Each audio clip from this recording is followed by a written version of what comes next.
Courtney, Jim Carrey's not right, is he? No, he's off. He's really Yeah, off. he's gone. It must be crazy for an actress. You know, you've got your lines down, you're in your part there, and I know people who work with Robin Williams have the same problem. It's a little disconcerting. You're trying to do your thing and stay in character while they're just going nuts. So how do you do that? Well, you just have fun. It's easy. I mean, it's not easy, truthfully. I mean, there was times that I cracked up and just couldn't stop cracking up. But it's easy to react off him if you want to play the straight person, because he does such crazy things. It's not like you have to really, you know, it's okay to, I think, to muffle your laughter. Because, I mean, I'm a human being, but just can't let it come out. And that, I mean, that was a little tough, but at least every take was different. At least it was exciting and, you know, fun. Does he get to this insanity easily? Oh. Or does he have to kind of go like this and then all of a Rolls sudden out it just comes out? It comes out, yeah. I mean, it's in him 24 hours a day. I mean, he has another side to him, believe me, that's very serious and you know, actually really intense. But it's there all the time, like that. Yeah, people have a hard time understanding people. They think they're that way all the time, and most all those people I've ever seen, and Robin Williams can get serious on you, really down serious on you in a heartbeat. I mean, those that can get that up seem to be able to get that down there. Yeah, comedians really do have that. So you've come a long way from Birmingham, Alabama here. You've gone through a lot of different processes. How would you describe this train ride? I'm just so waiting for an earthquake to come that I actually... I know, while we're doing this, we're in the middle of, it's like 4 days since the big earthquake, and we've just had, let's see, a 4.6 one, by the way, during your last interview. Was it a 4.6? Yeah, 4.6, and then we've had a little bit less than that, so, you know, we're all kind of waiting for the things to start rumbling. When you see me, like, look off, it's because I think we're having one. But I'm happy, because if I'm going to go, I'd rather go with somebody like Courtney, so that's fine. Oh, and that's sweet. Okay, what was your question?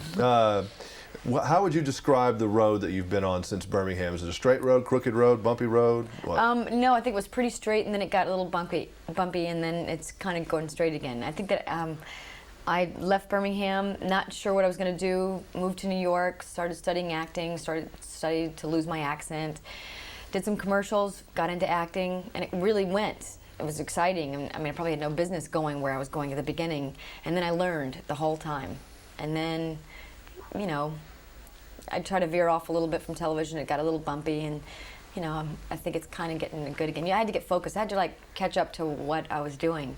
Did you ever go through have confidence in what I was doing? Did you ever go through the phase that most people go through? I'm never going to work again right after you finish your job. Oh, every day. Yeah. That has to drive you nuts. I mean, that's the insecure part of anything involved with this business, that people don't understand that work for the government, although no jobs seem to be secure anymore because we live in that kind of world, but this is particularly a nutty life. Yeah, I mean, I have a couple of friends that are really, really wonderful actors that work all the time, and they still go through that. I just think that's, I don't think they wonder, can I get a job? That's more, and I don't even wonder that anymore, because there's always some job you can get, some film that you don't want to do, or some, but just finding something that's good. For the bigger actors, that's probably their biggest thing. I just want to find something that'll take me to that next step. And yeah, I know what you mean. I always feel like I can go back to Wetumpka and work on the radio. Oh, yeah, I mean, but I don't really want to do that, you know, but I know what you're talking about. I could probably news anchor in Birmingham. Yeah, so hey, Pam, better be careful here.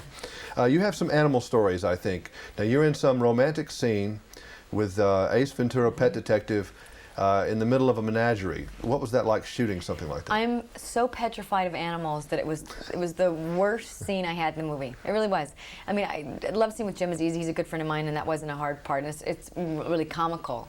I mean, the bed is just moving. And this was such a guy's point of view. I said to the guys, oh, girls don't want to see that. The bed frame is going. I mean, it's kind of crazy, but the hard part of it was having all the animals that would just, in between takes, they were all tied down in some way. Tell me about some of the sights. If you looked off the bed in this love scene, what did you see? I tried not to look. I had the covers over my head between every take, but there was probably 50 animals. There were penguins, iguanas, snakes. I don't know if there's snakes. I really probably would have quit.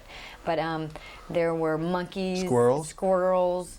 I mean, every animal in the zoo that was small. Do they ever get loose? Yeah, like we'd be in the middle of a take and someone would, you know, a squirrel would fight with a penguin or something, and they would start flying, and then everybody would fly, and that freaked me out. I really don't like any. I'm one of those people who don't like things flying around me or touching me, so that wasn't a good scene for me. I don't know why I'm in a pet So you probably movie. wouldn't have done the scene with Jim where he holds out his arms and has all the animals come I on would him. have read the script and I saw that, and I would have said, I can't do this. I really could. I wouldn't have done it. I had to do a scene with the monkey, and the monkey just kind of stood on a little dresser, and I had to look at him and go, you like him, don't you? Talking about Jim. And the monkey just kind of moved a little bit, and I said, my whole body started to shake, and they had to cut the scene. I just don't like animals that much. I mean, I love them. I mean, animal rights people, I love them. But I mean, I just don't. yeah, having that many animals in the same room with you is a little different. That's not. Yeah, but this was just a little monkey. But, you know, I've had a bad experience with a couple different, you know, types of animals, like monkeys. What about your childhood allowed you to come out here and be in such a crazy business? Well, what allowed me to do that? I'm the youngest of four. My family's very gregarious, and I was actually the shyest person in my family, which is interesting. But I don't know, just kind of having support from my family, and they're kind of. Were you always trying to get attention when you were little, over the three other people who were older than you? No, when you're the youngest, you don't have to try as hard, because you're so young that, oh, isn't she cute, you know? So being the youngest, actually, you get more attention. And I probably didn't want it. I was shy, and I remember I used to go to parties with my brother. My older brother would bring his little sister he was proud of, and would scream at me because I didn't say anything to anybody. What has gotten you the most attention from, like, your friends back home and family? I mean, what has kind of hit them the most of what you've done that's gotten you just, oh, there's Courteney? Family ties. That would be the thing. I mean, Bruce Springsteen video was definitely something that they thought, wow, he danced with Bruce. But I guess Family Ties, because that was such a popular show. When you look back at that dancing, I haven't seen the video lately. I used to run it as a video show person, but is that same? Do you know that girl anymore? No, not at all. I mean, it was 10 years ago, and I just think, oh, first of all, who let me cut my hair like that, and why? I mean, I can't believe I even walked around like this little tomboy. But a couple of days ago, we did a video for Tone Loc's song that's in the final credits of the movie, called Aces in the House, and we reenacted it. Jim Carrey reaches down and pulls me up on stage, and I do the, and then I get up and I'm nervous, and he's dancing, and Jim just puts on this really goofy character of Bruce Springsteen. But you were into it seriously when you were doing the Bruce Springsteen thing. That was little Courteney, and I'm up here. No, I was there to work. Yeah, and this time I just over-exaggerated it, and it was fun. If you had to like pick one thing for like a paragraph in a story about you that's been like the highlight of your career so far, and you said, okay, I've really made it today, what was it? Okay, for that day I could probably say that, because otherwise I don't feel like I've quite made it where I want to make it yet. But I mean, like a particular circumstance that you've been put in. There's two things that made me. I read with Nick Nolte. Now I did feel something then. I read with Nick Nolte for a movie, and it was just so great because I love him so much. And I was put on tape with Robert De Niro, and he actually said to me in the scene, "I love you." And I broke character for a minute and went, "I love you too." And I just couldn't believe it. I know it's almost like an out-of-body experience with you with certain people. I said, I can't believe he's actually saying this to me, although it was written down on a piece of paper. But I didn't get the job, needless to say. I think I just broke too far. I mean, when I was with Sean Connery doing an interview the first time, I kind of took an out-of-body. I said, I'm really here with James Bond. This is so great. Then I had to go back into, being cool. Like, oh, this doesn't bother me at all. But I mean, I was freaking. Yeah, those are the couple times that you just go, wow, this is really great what we do for a living.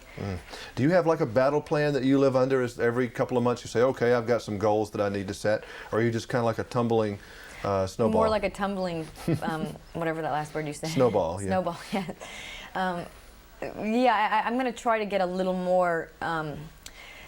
I'm going to try. It's 94. We always say this at the beginning of each year, but I think that I'm going to try to stay a little more focused and try to be a little more ambitious, because I tend to be the kind of person who just says, well, if it's going to happen, it's going to happen, and I don't think that's a really good attitude to have in this business. I need to be a little more aggressive. Yeah, it's said that if you don't, it's about goal setting, if you don't know where the end zone is, you can't score a touchdown.